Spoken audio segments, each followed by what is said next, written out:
que, graças a Deus, o nosso país caminha para a absoluta normalização institucional com muita velocidade. Hoje, o excelentíssimo presidente da República, Lula, realizou reuniões com os 3 poderes da República, também com os comandantes das Forças Armadas, de modo que, tanto no que se refere às instituições civis, quanto no tocante às instituições militares, reina a plena compreensão quanto à importância da proteção da Constituição e da democracia. Então, mais uma vez, podemos afirmar que golpistas, terroristas, criminosos em geral, não obtiveram êxito nos seus intentos de ruptura da lei, da legalidade. Nós estamos tomando providências complementares para que esta tendência ou esta conjuntura mais positiva do que a de ontem se mantenha. Nós recebemos a colaboração de governadores e governadoras de vários estados, aproximadamente 10 estados, que já enviaram contingentes que foram mobilizados por portaria que eu editei ontem, e vou editar outras, para fortalecimento da Força Nacional. Nós teremos aproximadamente mais 500 homens na Força Nacional, oriundo desses estados, e quero, em nome do nosso governo, do governo federal, em nome do presidente Lula, agradecer a esses governadores e governadoras que, inclusive, estarão daqui a pouco em reunião no Palácio do Planalto. Esse contingente da Força Nacional visa apoiar as providências que nós estamos adotando ao longo dessa semana, sobretudo, como as senhoras e os senhores viram, na proteção à esplanada dos ministérios, Praça dos Três Poderes, e, com isso, o contingente da Polícia do Distrito Federal, inclusive, poder retornar às suas funções normais. Faço questão também de mencionar que foram realizadas as perícias pela Polícia Federal nos edifícios sede do Poder Executivo, do Congresso Nacional e do Supremo, perícias estas visando a instrução dos inquéritos que estão sendo instaurados no âmbito da Polícia Federal e também para a promoção da responsabilidade civil, ou seja, esses laudos periciais dimensionando os danos, os prejuízos, vão ser remetidos à Advocacia Geral da União para que cobre a indenização de quem perpetrou danos materiais, alguns irreparáveis, em relação aos edifícios sedes e ao patrimônio histórico ali alojado. Além, portanto, da perícia servir para a configuração dos crimes, servirá também para aparelhar as ações de indenização que a Advocacia Geral da União deverá promover, visando a reparação dos danos nos edifícios sede dos poderes. Em relação à tentativa de continuidade dos atos antidemocráticos, nós chegamos a ter ontem, às 22 horas, 9 rodovias federais interditadas. A Polícia Rodoviária Federal agiu imediatamente e não houve resistência, e essas rodovias foram desobstruídas. Em relação a ônibus apreendidos, a Polícia Rodoviária Federal efetuou a apreensão de 40 ônibus, inclusive alguns em deslocamento, que já estavam saindo de Brasília por estradas federais. E é importante mencionar que, inclusive, num desses ônibus apreendidos, havia arma de fogo, o que mostra, infelizmente, uma preparação para atos de violência. Sobre a realização de prisões, nós tivemos ontem a realização de 209 prisões em flagrante. Esse número, claro, sempre é atualizado à luz das circunstâncias concretas. Nós tivemos esses 209 e, neste momento, estão sendo ouvidas aproximadamente 1.200 pessoas, totalizando algo em torno de 1.500 detenções, prisões. Em relação a estes detidos, a imensa maioria se encontravam no acampamento situado no setor militar urbano, em Brasília. Ontem houve um entendimento com o Exército Brasileiro. Essas detenções foram feitas hoje pela manhã, ônibus foram disponibilizados para essa finalidade, desde as 6 da manhã. O senhor interventor federal, na Secretaria de Segurança do Distrito Federal, comandou pessoalmente essas operações, e, nesse momento, as pessoas estão na sede da Academia Nacional de Polícia, sendo ouvidos por 50 equipes de Polícia Judiciária Federal. Então, nós temos 50 equipes que estão identificando essas pessoas, ouvindo, e, claro, o encaminhamento jurídico vai ser feito de acordo com os delegados e o próprio Poder Judiciário. Menciono, finalmente, nessa atualização, que nós abrimos o e-mail denúncia@mj.gov.br, denúncia@mj.gov.br, e esse e-mail visa a que a sociedade colabore, além das investigações que estão sendo feitas. Nós já recebemos 13 mil e-mails até o presente momento, e há uma equipe fazendo a triagem. Para quê? Para que a responsabilidade penal vá além daqueles que estiveram presencialmente aqui na esplanada. Ou seja, que cheguemos aos financiadores, aos organizadores.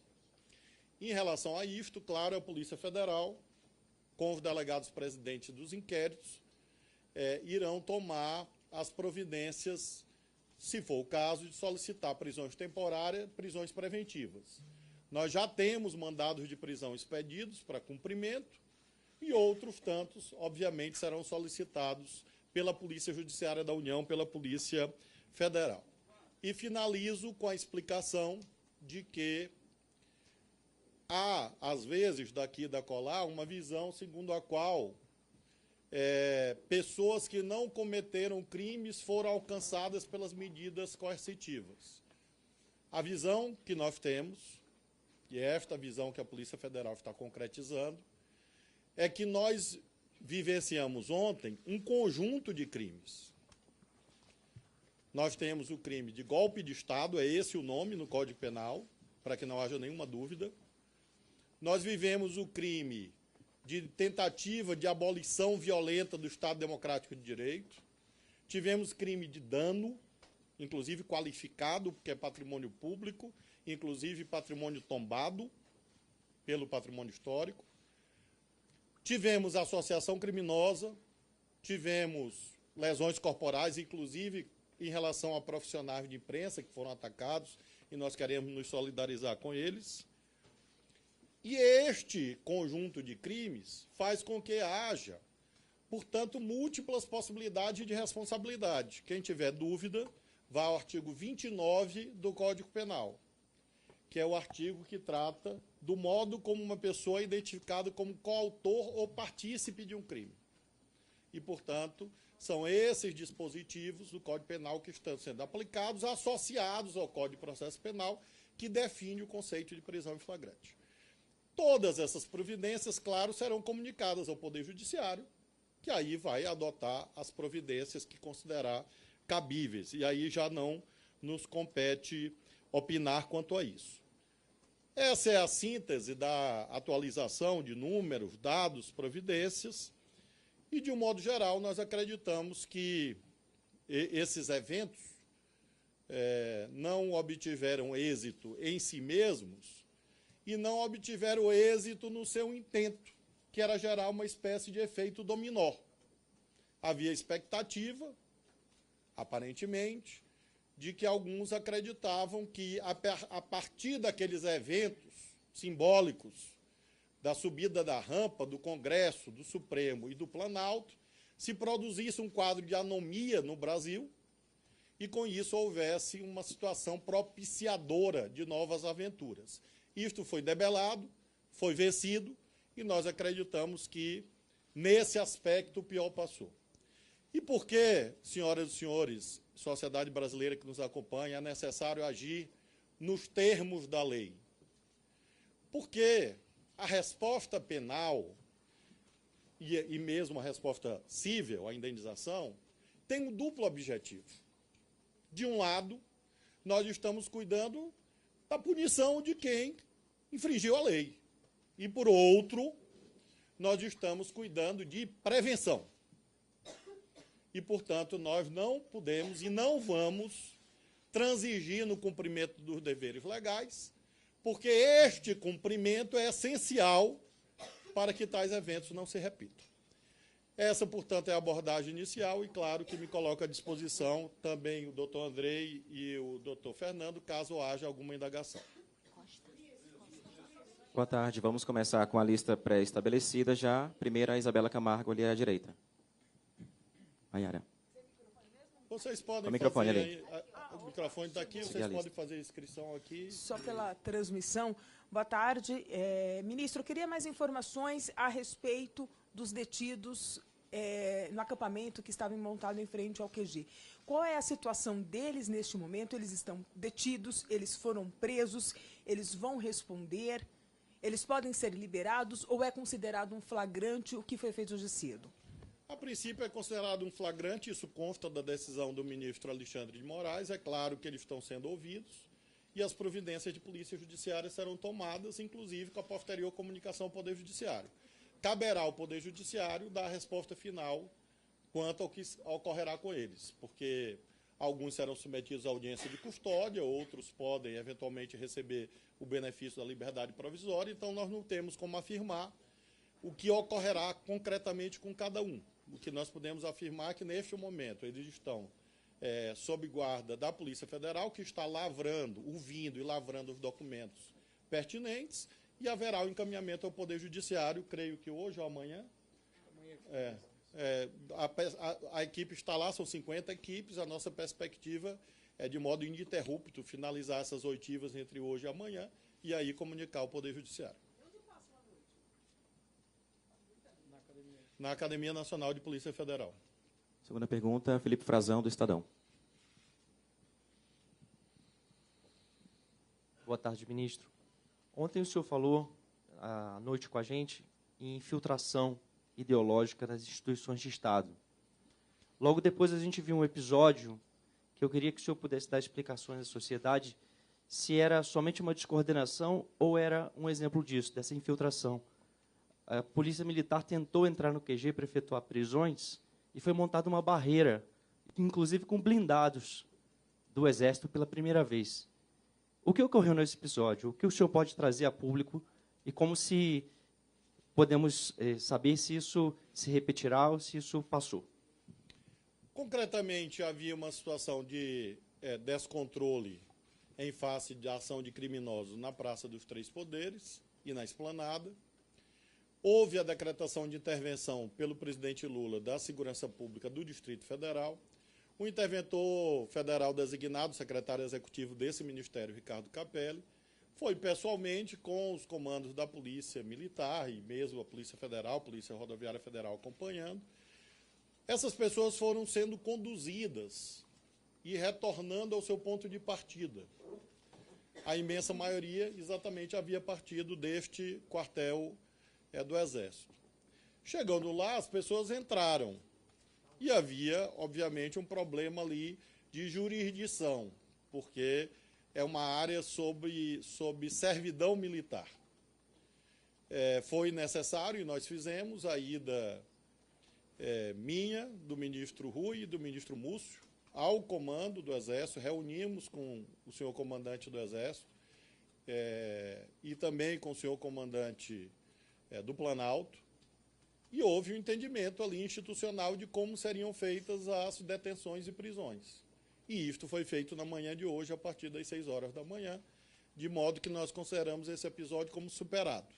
Eu lhe diria que é algo próprio de um momento de dificuldade, de crise, em que foi necessário exatamente esse ajustamento entre a jurisdição civil, que nós comandamos, e a jurisdição militar, que o senhor comandante do Exército comanda.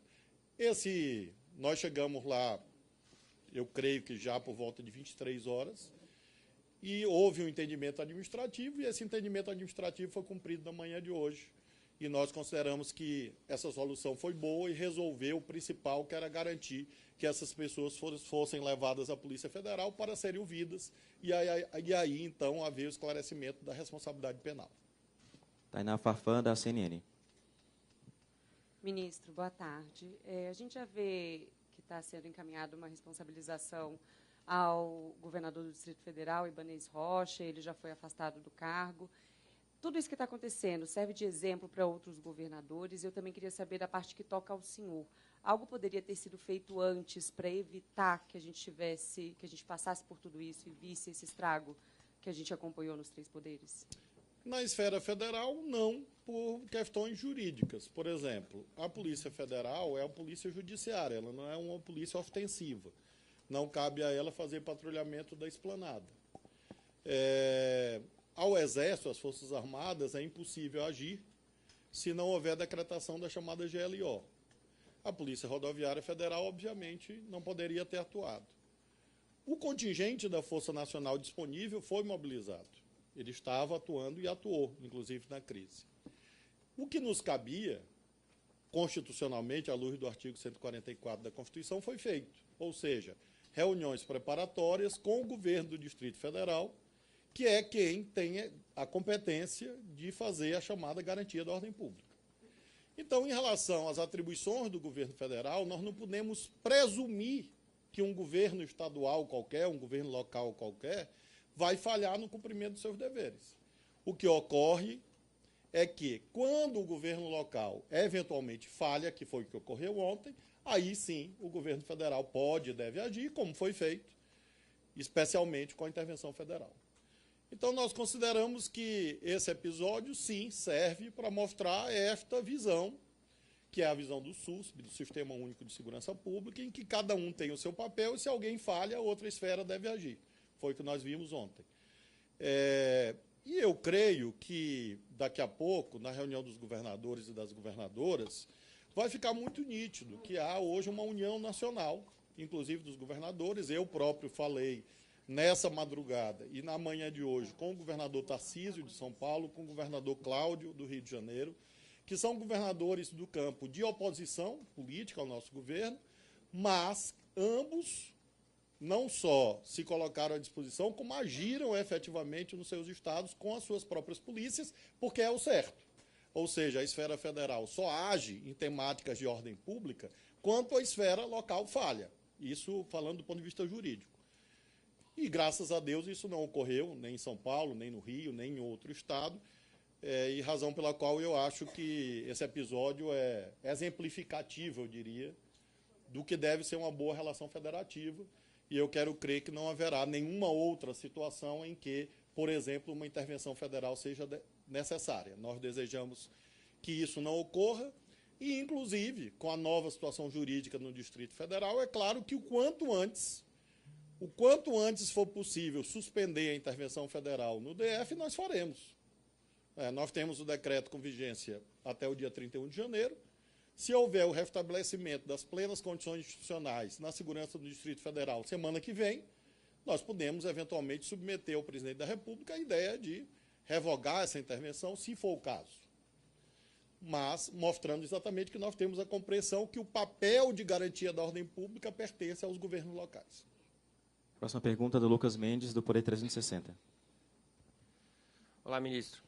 Sobre os extremistas presos ontem, teve aqueles 300 que foram presos pela Polícia Militar aqui do DF, esses 1.200 que estavam lá no QG do Exército. Qual que vai ser o rumo dessas investigações? Isso vai ficar sob a responsabilidade das autoridades aqui do DF ou vai ter atuação da Polícia Federal, com processos correndo, inclusive, lá no Supremo Tribunal Federal? Nós temos muito reconhecimento ao papel da Polícia Civil do Distrito Federal, que tem nos auxiliado desde o dia 12, na verdade. Mas ontem não há dúvida que se cuida de incidência do artigo 109, inciso 4º da Constituição, ou seja, de crimes que afetaram bens da União, bens federais, além de serem crimes políticos, e por isso mesmo, progressivamente, todos os inquéritos migrarão para a condução da Polícia Federal. Além dos inquéritos que já existiam antes, nós teremos hoje, provavelmente, a instauração, hoje ou amanhã, de 3 novos inquéritos. Houve a instauração de um relativo exclusivamente, antes ainda do domingo, relativamente ao Supremo, ataques pretéritos ao Supremo, e agora nós teremos o desdobramento em 3 novos inquéritos, um para os ataques ao Congresso, outro para os ataques ao Palácio do Planalto e outro para os ataques ao Supremo Tribunal Federal. De modo que serão 3 inquéritos conduzidos pela Polícia Federal e no curso desses inquéritos que haverá a investigação sobre os financiadores, sobre os instigadores, sobre os autores intelectuais e haverá, como mencionei há pouco, eventualmente, novos pedidos. Aí não mais de prisão em flagrante. É importante distinguir e lembrar isso, coisa que as senhoras e os senhores sabem, mas é importante frisar. A situação de flagrância se esgotou. E agora nós estamos tratando de outros 2 tipos de possíveis prisões. Prisões temporárias, que são prisões para aprofundar as investigações, 5 dias, a princípio, ou prisões preventivas, para garantia da ordem pública e assegurar o cumprimento da lei penal, garantir investigação, nos casos mais graves, e isso, obviamente, será um exame conduzido pelo delegado Andrei e pelos delegados que presidirão os inquéritos. Eduardo Gai, Agência Estado. Boa tarde, ministro. Circula a informação de que alguns dos presos disseram nos depoimentos que foram, de fato, financiados. O presidente Lula ontem levantou até a hipótese de ser gente do agro, que ele chamou até de um agro maldoso aí, que estaria envolvido nesse financiamento. Já é possível dizer de que forma setores do agronegócio se envolveram no financiamento de atos antidemocráticos e golpistas no Brasil? Obrigado. Não é possível ainda distinguir nitidamente responsabilidades quanto ao financiamento. O que é possível afirmar cabalmente é que havia financiamento. Nós temos a relação de todos os contratantes dos ônibus. Todas essas pessoas serão chamadas a prestar esclarecimentos, porque são pessoas que contrataram ônibus que não eram para excursões turísticas. Então, essas pessoas, nós temos a relação, a Polícia Rodoviária Federal forneceu à Polícia Federal, e todos aqueles que contrataram ônibus que vieram a Brasília nesse período serão chamados a prestar esclarecimentos, e esse é o primeiro caminho para primeiro em relação aos ônibus e a esses eventos de domingo, para a identificação dos chamados financiadores. O que eu posso afirmar cabalmente que sim. É claro que alguns daqui e da colar fazem esse tipo de comentário, e eu particularmente prefiro, primeiro, não me intrometer em investigações que competem à Polícia Federal e não ao Ministro da Justiça, e segundo, acho que é precoce, porque pode revelar alguma ideia de generalização. Que há pessoas, infelizmente, como o presidente Lula mencionou, pessoas vinculadas a este segmento econômico que participaram, isso é inequívoco. Mas isso não significa, obviamente, nem o presidente Lula disse isso, uma generalização. O que eu posso acentuar, frisar, realçar, é que, seja quem for os financiadores, eles serão chamados à responsabilização penal e civil. Bela Macedo, da TV Record. Peço que levante a mão, por favor. Aqui. Ministro, boa tarde. Eu queria saber se houve alguma falha de comunicação entre as inteligências das corporações ou se houve inação da PM em algum momento que possibilitou essas invasões aos palácios. Nós tivemos a configuração de um quadro em que, anteriormente a esses eventos, havia uma avaliação geral de que eles seriam eventos em que não ocorreriam atos de violência. Esta foi a avaliação, não obstante existente. O delegado Andrei participou de uma reunião nos representando, acho que na quinta ou na sexta-feira, e foi firmado um entendimento operacional, e que incluía que pessoas não entrariam na esplanada dos ministérios, e que haveria um bloqueio, à semelhança do que houve em outros momentos. Infelizmente, houve uma avaliação, repito, das autoridades locais, a quem compete zelar pela ordem pública, de que seria possível, na última hora, mudar o planejamento. E esse planejamento foi modificado. E isto ensejou que essas pessoas descessem até próximo ao Congresso Nacional, e, em seguida, o descontrole que as senhoras e os senhores verificaram. É possível, nesse instante, dizer se foi um erro ou se foi um crime, não é possível. E por vício, ou no caso virtude de formação, eu não posso, eu sou a última pessoa no meio desse processo que posso emitir juízos de valor precipitados.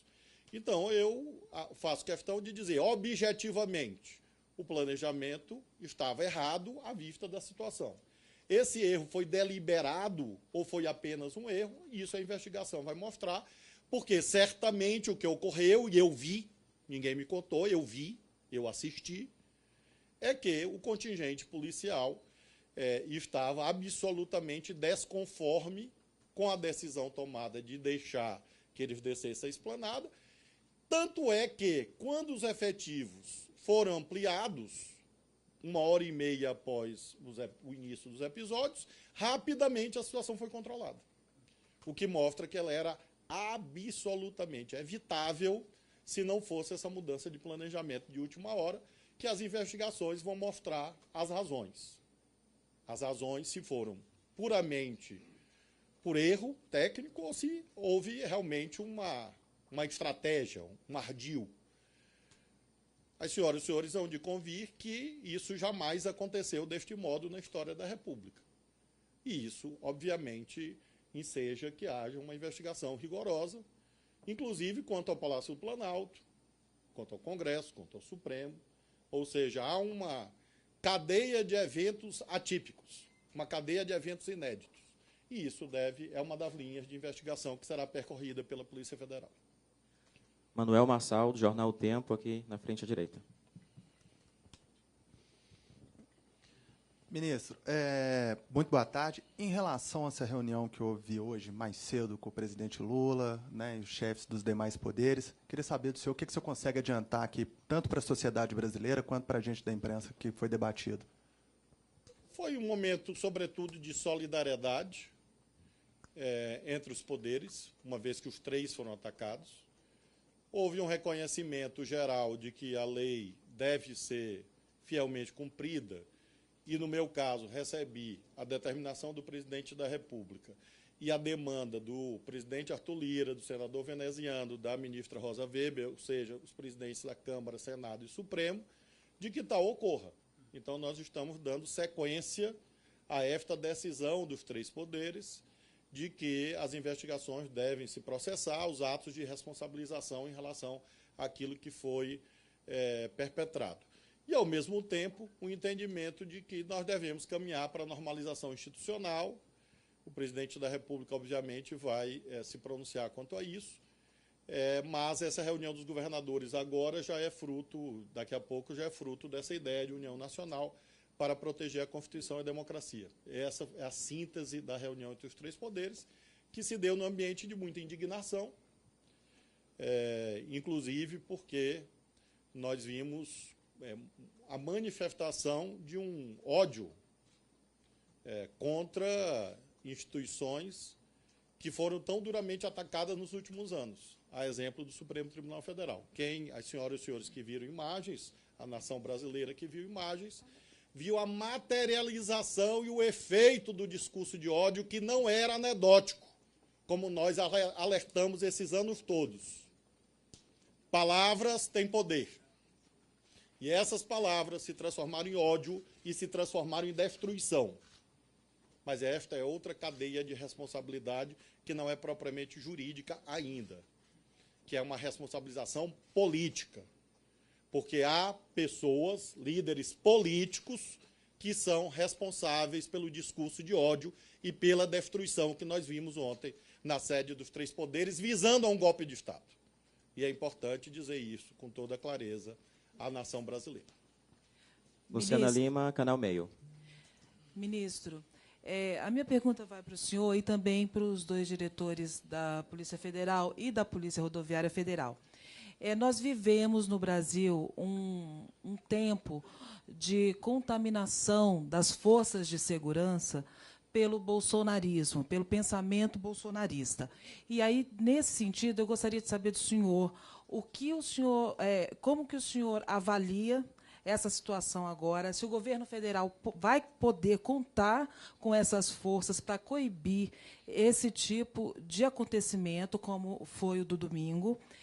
A gente viu, por exemplo, a Polícia Rodoviária Federal sendo envolvida na época da eleição, né, na obstrução de ônibus e aquela situação em que não foram punidos outros problemas, e isso foi se perpetuando. Então, eu queria saber dos diretores se é possível contar com o efetivo das duas polícias. Além disso, eu gostaria de saber por que o batalhão da Guarda Presidencial não foi o suficiente para conter a entrada dos manifestantes, dos terroristas, no Palácio do Planalto. Sobre esse único ponto que me cabe responder, eu sugiro o encaminhamento dessa pergunta ao Gabinete de Segurança Institucional, o GSI, porque não é uma área sob nossa jurisdição. Com certeza eles saberão dar a explicação técnica para este fato. Realmente eu não tenho dados para poder me pronunciar quanto a isso. Sobre a PF e a PRF, eu vou passar aqui. Bem, sobre a PRF, esses eventos do dia 30 geraram procedimentos disciplinares que estão em andamento. Quanto a poder contar, eu lhe garanto que poderá. Poderá contar o governo, porque a polícia é uma polícia de Estado e assim ela vai se comportar, sob a minha direção. Inclusive, ontem, o ministro me lembra, e é verdade, a gente teve obstruções de estrada, empenhamos o nosso pessoal e foi desobstruída hoje, já não tem. Da parte da Polícia Federal, acho que as palavras são na mesma linha, no sentido de garantir que a Polícia Federal é uma polícia de Estado, tem uma diretriz muito clara do senhor ministro para a nossa atuação republicana nos limites da lei e da Constituição Federal, e assim nós vamos atuar com muita firmeza, muito rigor, mas nas atribuições, nas competências legais que nos dizem respeito. E as ações recentes apontam nesse sentido. Hoje estamos com mais de 1.000 pessoas em procedimentos de polícia judiciária na nossa academia, e não vamos aqui negligenciar com nossas funções, não é um favor que nós estamos fazendo, é o cumprimento de um dever legal, e nós vamos assim atuar até o último dia da nossa gestão à frente da Polícia Federal. Eduardo Gonçalves, de O Globo. Sobre essa questão mais política, eu gostaria apenas de externar essa minha confiança. Disse isso na reunião com os comandantes do Exército, da Marinha e da Aeronáutica e, claro, Polícia Federal, Polícia Rodoviária Federal. Eu diria que nós vivemos um momento muito difícil ontem, um teste, talvez um estresse institucional inédito na vida brasileira, mas que foi ultrapassado. E acho que foi ultrapassado positivamente nesse sentido que a senhora abordou na sua pergunta, no sentido de unir mais amplamente todos, independentemente das suas opções de voto, mas unir em torno dessa visão de instituições de Estado e na defesa da Constituição. Então, eu creio que, se é possível enxergar um resultante político dessa tragédia de ontem, é essa visão de união nacional em favor da legalidade e em defesa da Constituição. Opa, aqui, ministro.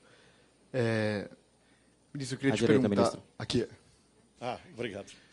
O ministro da Defesa disse na semana passada que os acampamentos que a gente viu ali no QG do Exército eram expressões da democracia. Queria saber se o senhor, à luz do que aconteceu ontem, e o senhor já vinha alertando que esses acampamentos deveriam até ter sido desmontados antes do segundo turno, se o senhor considera essa declaração dele equivocada, enfim, queria saber a sua opinião sobre essas declarações que influenciou no fato desses acampamentos continuarem, e a gente ter visto esses atos de ontem. E aproveitando, queria saber a que líderes políticos o senhor se refere quando diz que esse discurso de ódio se materializou nos atos aí que a gente viu ontem na Praça dos Três Poderes. Volto a frisar que me refiro à responsabilidade política, uma vez que eu não tenho elementos para avançar em relação a qualquer esfera de responsabilidade jurídica. Mas numa análise política é óbvio. O senhor sabe, toda a nação brasileira sabe, que durante esses anos todos, o ex-presidente da República, Jair Bolsonaro, e todos aqueles que o seguem, por exemplo, dirigiram frequentes ataques contra o Supremo. E é nesse sentido que eu digo que palavras têm poder, principalmente quando é a palavra de um presidente da República. Um presidente da República exerce poderes materiais, fáticos, mas exerce também poderes simbólicos, entre os quais a força da palavra. E o que nós vimos isso foi que esse discurso frequente nas redes sociais ganhou pernas, braços, pedras, tiros, bombas, exatamente ontem. Então, é como se fosse a migração do universo do ódio das redes sociais para a vida material. E o resultado não é bom. Assim como nas redes sociais não é bom, vimos ontem que não é bom. E Deus abençoou ontem o Brasil, porque nós não tivemos nenhum morto. Apesar da irresponsabilidade criminosa de quem instigou, financiou e praticou. Bênção de Deus sobre o Brasil. Nós vivemos ontem o Capitólio brasileiro, com uma diferença. Duas. A primeira, não houve óbitos. E segundo, tem mais presos aqui do que lá. E com muita velocidade. O que mostra que as instituições sobreviveram a esse estresse a que foram submetidas. Mas não tenham dúvida que nós vivemos ontem o Capitólio brasileiro. E nós conseguimos mostrar uma resposta que deve fazer com que os que têm fé como eu agradeçam a Deus e que a nação se orgulhe das suas instituições porque resistiram a este vil ataque. Ataque político. É a isto que eu me refiro. Em relação ao ministro Zé Múcio, eu quero fazer aqui uma veemente defesa da correção, da lealdade, da sinceridade do ministro Múcio ao comandar uma das áreas mais difíceis do governo. Difícil pelas circunstâncias e pela história brasileira. E o ministro Zé Múcio optou por um caminho de diálogo com as instituições militares. E ele não pode ser condenado por isto, na minha ótica. O resultado, depois, pode levar a julgamentos precipitados. Eu prefiro acreditar que o ministro Múcio, nas condições difíceis em que ele atua, fez o máximo com sinceridade e com lealdade. E o fato, senhoras e senhores, é que as Forças Armadas brasileiras, até aqui, se mantiveram fiéis à legalidade democrática. E isto é um evento que deve também ser saudado e homenageado pelos democratas do nosso país. E esse foi o espírito da reunião com os comandantes. Então, de um modo geral, eu diria que o pior passou. E cabe às senhoras e os senhores, claro, e à nação brasileira fazer os seus julgamentos políticos. Mas a minha visão não é nesse sentido de martirização do ministro Múcio como sendo o grande vilão desse processo. Eu não compartilho dessa visão e tenho, ao contrário, solidariedade ao ministro Múcio, o que não significa concordância integral com as opiniões dele. Porque, obviamente, as pessoas são diferentes e montar uma equipe de governo é como qualquer instância da vida, em que há diversidade e há pluralidade. Mas eu acho que não pode ser posta em dúvida a sinceridade, a lealdade e a correção do ministro Múcio. Ariane Bittencourt, TV Record, Record News, ali à direita, ministra. Boa tarde a todos. Ministro, queria insistir na questão das pessoas que estavam no quartel-general do Exército.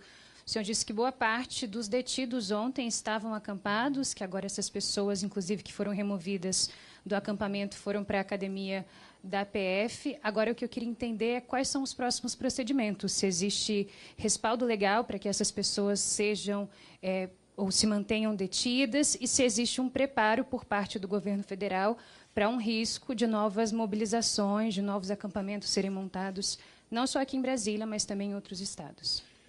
Em relação à situação política, nós acreditamos que essa união entre os poderes, com as instituições militares e os governadores, tudo isso se traduzindo em 3 reuniões no dia de hoje, 2 que já ocorreram e uma que ocorrerá, é suficiente para debelar novos riscos imediatos.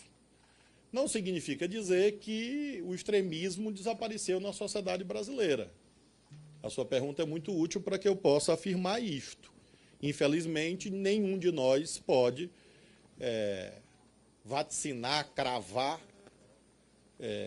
e afirmar cabalmente que o extremismo foi varrido. O que nós podemos dizer, sim, é que o extremismo foi mais uma vez derrotado. E ele, de algum modo, ficará por aí latente, e nós esperamos que ele progressivamente se conforme aos trilhos da legalidade e as pessoas esperem a eleição de 2026, quando poderão votar em quem eles quiserem. E nós vamos, portanto, manter, como disse, a própria determinação do presidente da República de apuração visa exatamente prevenir novos eventos, porque haver consequências legais é uma prevenção em relação ao que foi cometido. A sua outra pergunta é sobre a situação das pessoas que estão na Polícia Federal. Veja, nós temos 50 equipes lá ouvindo as pessoas. Todas essas pessoas, tecnicamente, estão em situação de flagrante, à luz do Código de Processo Penal, porque o que o Código de Processo Penal define como flagrante? É alguém que está cometendo ou acabou de cometer, está em situação de logo após ter cometido um crime. É o que se configura. Claro que as equipes de polícia judiciária que lá estão ouvindo as pessoas, vão, eventualmente, eu não posso afirmar que em 100% dos casos serão lavrados autos de prisão em flagrante, não me cabe dizer isso, porque não me cabe definir isso, e sim a própria polícia judiciária. Aqueles que houver a lavratura do auto de prisão em flagrante, haverá o encaminhamento para o Poder Judiciário, para que se realize a chamada audiência de custódia. Então, basicamente, são esses os passos previstos. Na audiência de custódia, nós temos 3 cenários. Materialmente, a rigor 2. As pessoas serem soltas por decisão judicial. Outro cenário é que essas prisões em flagrante podem ser convertidas em prisões preventivas. E isso é uma decisão do Poder Judiciário. Então, basicamente, os próximos passos são terminar as oitivas, lavrar os autos de prisão em flagrante no que for necessário, lavrar, e encaminhar ao Poder Judiciário. Breno Pires, Revista Piauí, no canto à direita. Boa tarde, ministro.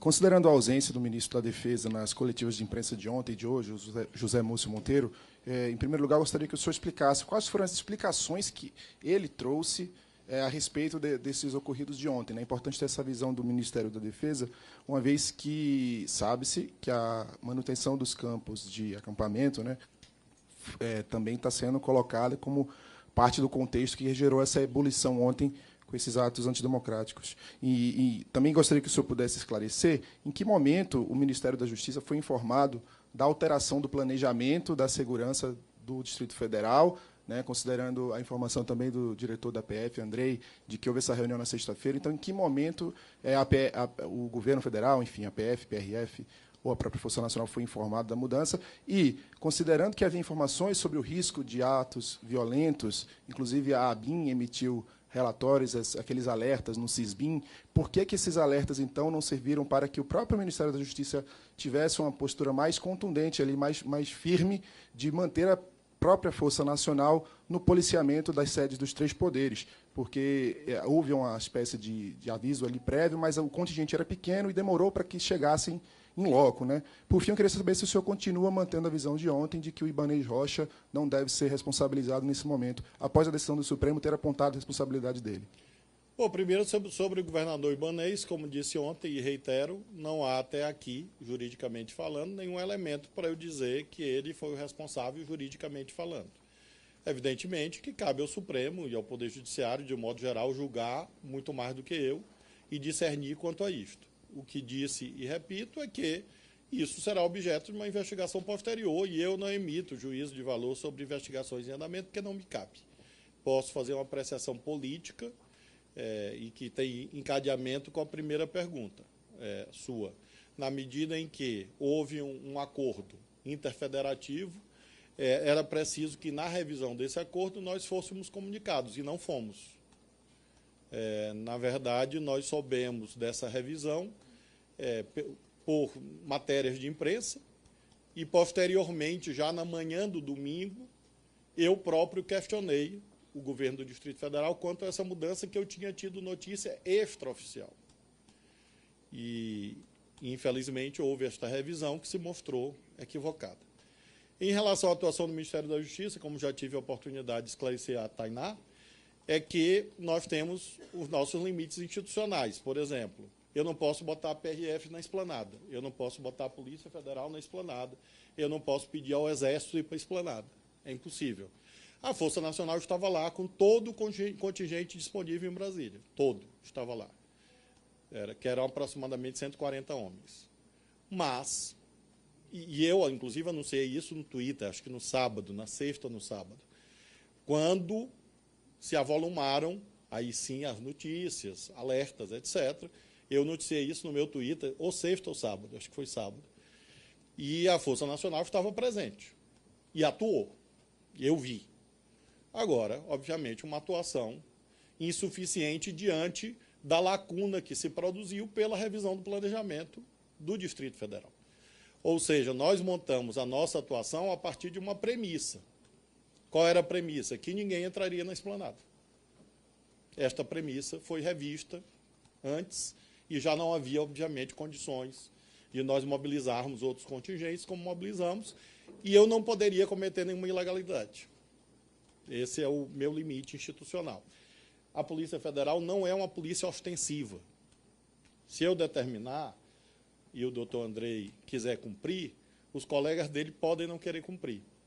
Então, nós tínhamos um agrupamento pequeno, que é o COT, o Comando de Operações Táticas da Polícia Federal, que protegeu o Supremo, COT, da PF, que é um grupo de operações táticas. Mas é um agrupamento pequeno, por quê? Porque nós não somos polícia ostensiva. A PF é a Polícia Judiciária da União. A PRF faz patrulhamento de estradas federais. Então, essa foi a situação. Obviamente que se eu soubesse há 3 dias antes que o planejamento era outro, provavelmente eu teria tomado outras decisões possíveis. Mas, veja, qual a razão, e é importante explicar isso, já que essa pergunta se repetiu. O que nós acertamos para a posse foi fielmente cumprido. Tanto que a posse ocorreu em paz. Ou seja, todos os acordos que nós fizemos com o governo do Distrito Federal, no tocante à posse, foram cumpridos. Publicizados, na presença de muitos senhores e das senhoras, e cumpridos. Então, nós acreditávamos que o planejamento feito seria cumprido. Infelizmente, não foi. Ok? Finalizamos? Cariane Costa, da EBC. Ministro, boa tarde. À direita. Tudo bem? Em relação à repercussão dos atos terroristas ontem, alguns bolsonaristas extremistas continuam indo às redes, convocando, inclusive pedindo PIX para viajar fora do país, a exemplo da Carol Weller, que inclusive foi exonerada hoje da EBC. Eu queria saber se a pasta está monitorando esses casos de bolsonaristas que querem fugir do país. Também minha pergunta é sobre esses extremistas que estão nos Estados Unidos e continuam alimentando esses terroristas aqui de Brasília. E, por fim, se o governo aqui foi comunicado de algum movimento dos congressistas americanos que querem a extradição do presidente Bolsonaro. Obrigada. Bom, sobre a extradição, é importante lembrar que é um procedimento jurídico regrado, inclusive por acordos internacionais, e só é possível pedir extradição de alguém que responda a algum processo criminal, e o ex-presidente da República não está nessa situação. Então, tecnicamente possível, neste momento, nós não temos nenhum elemento para solicitar extradição do presidente Bolsonaro. É claro Mas que não estaria descartado? Como tese, não, porque na vida tudo é possível. Mas, em relação a decisões do governo dos Estados Unidos, aí é a soberania deles, né? Eles podem avaliar a conveniência de permanência de um cidadão no seu território, mas é uma decisão soberana do governo dos Estados Unidos que não nos cabe nos imiscuir. Há, sim, pedidos de extradição em relação a pessoas, sim, que já têm ordem de prisão, e nós temos acompanhado a tramitação nos Estados Unidos desses pedidos extradicionais, né? Nós temos alguns casos que são muito conhecidos. Aí sim a extradição é possível, já foi requerida, inclusive, e tramita perante as instituições dos Estados Unidos. Não, são eventos anteriores. Tem relação digamos, remota, eu diria, mas não próxima. A senhora fez... Bom, e sobre o monitoramento, sim, está sendo feito. Sim, está sendo feita a análise de todas as situações que têm relação com os atos terroristas e antidemocráticos, que estiveram presentes, proclamaram, defenderam, enfim. E, obviamente, a gente não pode anunciar providências futuras. Apenas eu posso e devo prestar contas aos senhores e, por intermédio dos senhores, à sociedade, sobre providências já tomadas. Mas eu posso afirmar, senhora, que novas providências virão exatamente por determinação do presidente da República. Vamos seguir a ordem, gente, por favor, só para ter uma organização aqui. Pode ser. Não, eu já concluí a resposta. Agora aqui à direita, Marina Dias, do Washington Post. Oi, ministro, tudo bom? O senhor estava falando das reuniões de sexta-feira para coordenar as ações na Esplanada, também falou que isso foi mudado e o senhor não foi avisado, mas eu queria tentar voltar um pouquinho e entender em que momento o governo monitorou ou foi avisado ou teve informação de que o risco do ataque estava perto, estava próximo. Quais eram essas informações? Como vocês obteram? E se os senhores sabiam que era domingo? Porque desde o dia 3 de janeiro, pelo menos, está circulando nas redes sociais uma convocação para domingo, a 1h30, a invasão dos prédios na Praça dos Três Poderes. Eu queria entender em que momento o governo teve essa informação, da onde veio e se vocês sabiam que ia ser domingo. Na verdade, essas convocações vêm se repetindo pelo menos desde o segundo turno. As senhoras e os senhores são testemunhas já de dezenas dessas convocações para dezenas de eventos em vários momentos. E nós tivemos, inclusive, algumas dessas convocações frustradas, ou seja, que não houve a realização de atos, como nesse momento, inclusive. Se a senhora entrar na rede social, a senhora vai encontrar centenas de cards chamando as pessoas para fechar estradas, para fechar refinarias, para fechar distribuidoras, e nada disso está ocorrendo. Então, nós não podemos nos guiar apenas por postagens na internet. É claro que havia essa visão sobre as postagens na internet, e por isso houve o planejamento que foi feito com o Distrito Federal, como foi feito para a posse presidencial. Para a posse presidencial, esse planejamento se revelou eficaz, como nós sabemos. Infelizmente, neste caso, pelos eventos que eu já descrevi, esse planejamento teve a quebra de um pilar, de um dos pilares. A senhora poderia, e todos que nos acompanham, a estas alturas podem se indagar. Essa sequência de fatos atípicos derivou de quê exatamente? É isso que a investigação vai mostrar.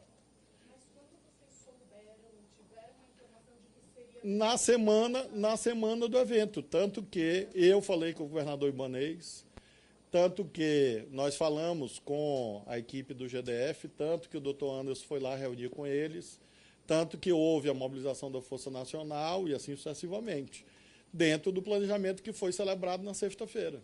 Então, nós tínhamos a visão de que poderia ocorrer alguma coisa. E o planejamento foi feito, infelizmente. Um elemento fundamental do planejamento não foi cumprido. E eu repito, eu vi da janela do Ministério da Justiça que o contingente policial não era o que havia sido combinado. Mas 140 homens da força na retaguarda... Pessoal, por favor, só para a gente ter uma organização. Era o que nós tínhamos naquele momento. A Força Nacional é composta por 300 homens. E nós temos aqui em Brasília, nesse momento, 140. Por quê? Porque estão em missões. Todos estavam na Esplanada, quer dizer, estavam na Praça dos Três Poderes. E agiram, além do COT da PF. O planejamento do Exército para proteger o Palácio, como o senhor avalia? Essa é uma questão que vai ser objeto de apuração no âmbito do GSI. Porque é óbvio que o Exército Brasileiro tem as suas atribuições, entre as quais a proteção dos palácios presidenciais: Planalto, Alvorada, Jaburu e Granja do Torto. Esses 4 palácios estão permanentemente sob proteção do Exército. Aí eu sugiro que, em outro momento, o GSI seja demandado. Eu não posso responder pelo GSI, porque nós não participamos disto. Não nos cabe. Mais 3 perguntas aqui, ministro. A Júlio Mosquera, TV Globo. Boa tarde, ministro. Boa tarde a todos. Primeiro, ministro, eu gostaria de saber, o senhor falou que alguns mandados de prisão foram expedidos, eu gostaria que o senhor poderia dizer quantos e se eles envolvem os financiadores, todo esse processo. Aliás, eu gostaria que o senhor detalhasse um pouco mais como é que está sendo feito esse trabalho. Há muito tempo os financiadores vêm agindo, todos sabem disso, eles são fundamentais para manter essa cadeia viva e eles são os grandes responsáveis pelo que aconteceu ontem. E queria também que o senhor me dissesse se existe algum trabalho ou se o interventor está pensando em fazer a substituição do comando da Polícia Militar e da Polícia Civil aqui. Se esse trabalho já está sendo encaminhado para a escolha de um novo nome, como é que é isso?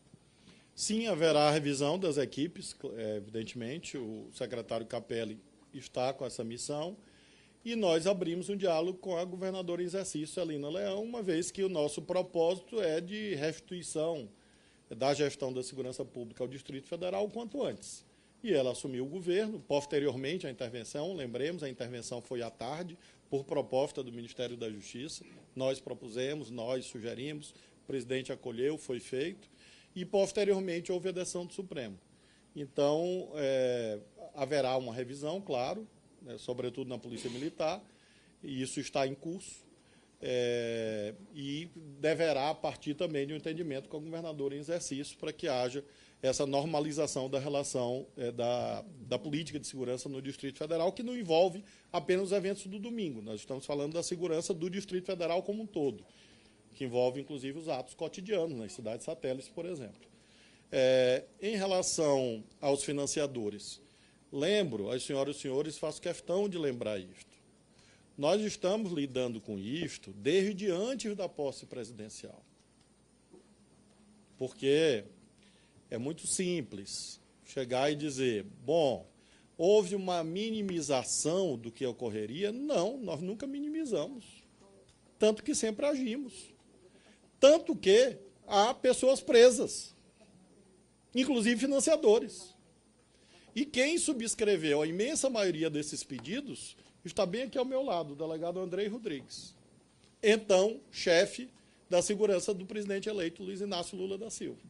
É a prova cabal que nós sempre agimos, desde os eventos do dia 12 de dezembro, os eventos do dia 24, da bomba, e agora nesses eventos que ocorreram.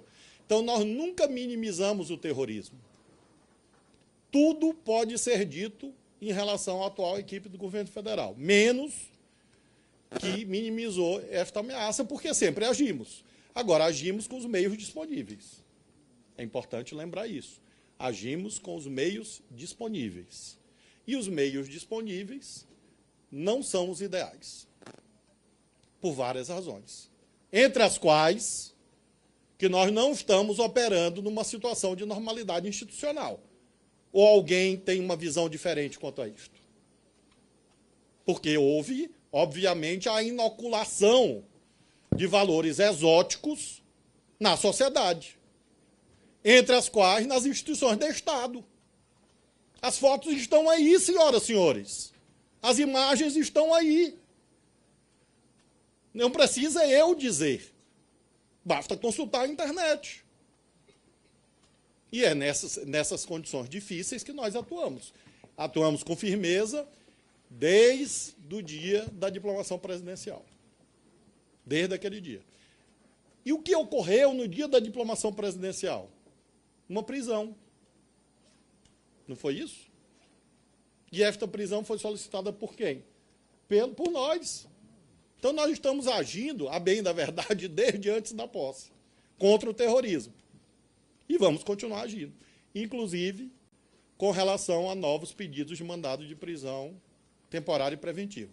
Nós temos mandados ainda abertos de pessoas que participaram do ataque do dia 12 de dezembro. Nós temos mandados relativos ao dia 24.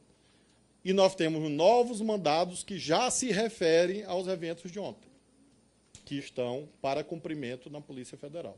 E outros mandados serão solicitados ao Poder Judiciário de prisão preventiva e de prisão temporária, de acordo com o caso concreto. E o delegado Andrei, bom, eu não sei quantificar, mas passa de uma dezena essas alturas de mandados. Sim, sim. Pessoas que, de algum modo, participaram dos atos de ontem já têm mandado de prisão expedidos. Penúltima pergunta, André Barrocal, da Carta Capital. Aqui à direita, ministro. Todos os procedimentos com todos os agentes públicos serão instaurados na esfera administrativa. Todos. Todos que estão em imagens, todos estão identificados, agentes das forças militares, forças policiais, etc. Tudo isso está sendo feito. E, como eu disse, eu tenho, Mariana, um limite numa coletiva. Eu só posso falar do que está acontecendo ou já aconteceu. Do que vai acontecer, obviamente, eu não posso falar por duas razões. Uma de eficácia, a outra porque tem coisa que eu não sei. Ministro, boa tarde. André Barrocal, da revista Carta Capital. Eu queria entender melhor essa reunião da semana passada, que me parece importante na cadeia de eventos aí. Ela foi exatamente quando? Quinta ou sexta-feira? Segunda pergunta, quem eram os representantes do GDF? Terceira, o objetivo era tratar do rescaldo do esquema de segurança da posse ou para eventos deste final de semana, 7 e 8 de janeiro? E última pergunta, por que o senhor diria que o governador afastado insistiu em nomear Anderson Torres para secretário de Segurança Pública? Eu vou pedir para o delegado Andrei, que esteve na reunião, narrar como foi a reunião e depois eu respondo a pergunta mais política. Essa reunião foi na sexta-feira. No sábado eu tive um novo encontro com o secretário de Segurança, subsecretário de Operações, representante do comandante-geral da Polícia Militar, diretor-geral da Polícia Civil, lá no Centro Integrado de Operações da Secretaria de Segurança, onde, então, o planejamento que o ministro já comentou foi apresentado nas condições semelhantes àquelas postas para a cerimônia de posse do presidente no dia 1º de janeiro, o que nos dava tranquilidade e segurança de que tudo transcorreria dentro da normalidade, haja vista, né, o êxito da operação da posse. Então, esses são os detalhes dessa reunião. Ou seja, deixa claro, ele está perguntando o objetivo. O objetivo dessa reunião, assim como houve outras reuniões anteriores, é de fazer exatamente um repasso daquilo que estava planejado, cada agência que ali estava representada, bombeiros também, Detran, poder identificar no planejamento global qual é o seu papel, qual é a sua atuação no contexto da operação. Então, nós, Polícia Judiciária, Polícia Militar, policiamento ostensivo, bombeiros com SAMU, com assistência, o trânsito da Detran regulando o trânsito, enfim, cada instituição cumprindo o seu papel institucional e legal. Então, esse era o objetivo. Ele quer saber se era para o planejamento do domingo. É isso que ele quer saber. Planejamento do domingo, exato. Você já tinha algo no radar que indicava... Eu acho que o ministro já comentou sobre isso, né, e as redes sociais já falavam por si sobre isso.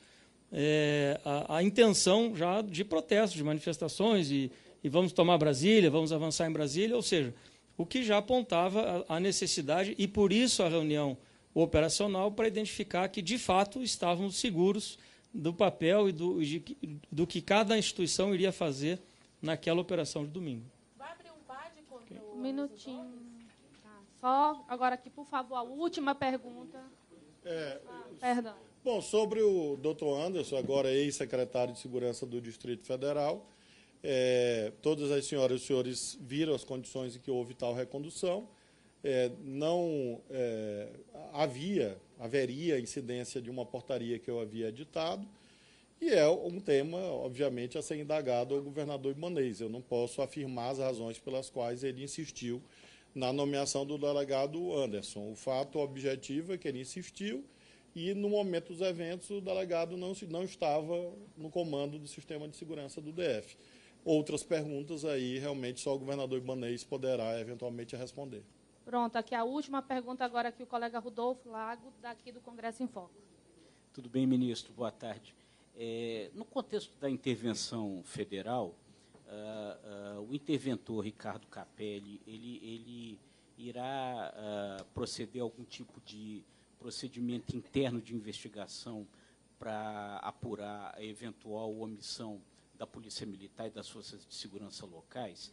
E ainda com relação à intervenção, as medidas de contenção da circulação aqui na esplanada e tal, elas ficam mantidas, e mantidas até quando?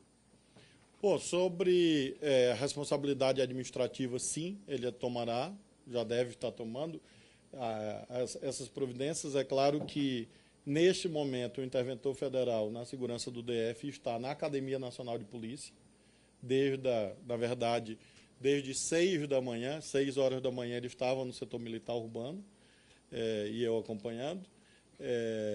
A execução das medidas relativas ao flagrante da noite de ontem, e, continuadamente, o secretário Capelli se encontra exatamente na Academia Nacional de Polícia, junto com a Polícia Federal, verificando a conclusão desses procedimentos a que fiz alusão. Mas é claro que a responsabilidade administrativa ocorrerá. E o senhor perguntou ainda sobre... As medidas de contenção serão progressivamente assumidas por este contingente novo da Força Nacional, que está chegando ao longo do dia de hoje e de amanhã, enviado pelos estados. Então, progressivamente a Força Nacional vai manter essa segurança ostensiva por algumas semanas, na esplanada, enfim, e a Polícia do DF voltando, portanto, às suas missões ordinárias, normais, e vamos manter isso por algumas semanas. Agora, a dinâmica dos fatos que vai dizer se são 3 dias, ou uma semana, ou um mês. A ideia, não houve ainda a remoção dos danos, porque há perícias em curso, né? E as provas periciais, e fotos, enfim. Mas logo, logo, tudo isso vai ser restabelecido e o desejo, o secretário Capelli vai anunciar isso, é restabelecer o quanto antes o tráfego na esplanada. Pronto, muito obrigada. Senhoras e senhores, muito obrigado, viu? Boa tarde a todos e todas. Só um minutinho aqui e aguardar o ministro sair da... Aqui não. por aqui não? Não, não tem. Espera aí. Da ativa, não. Da reserva, nós estamos vendo lá.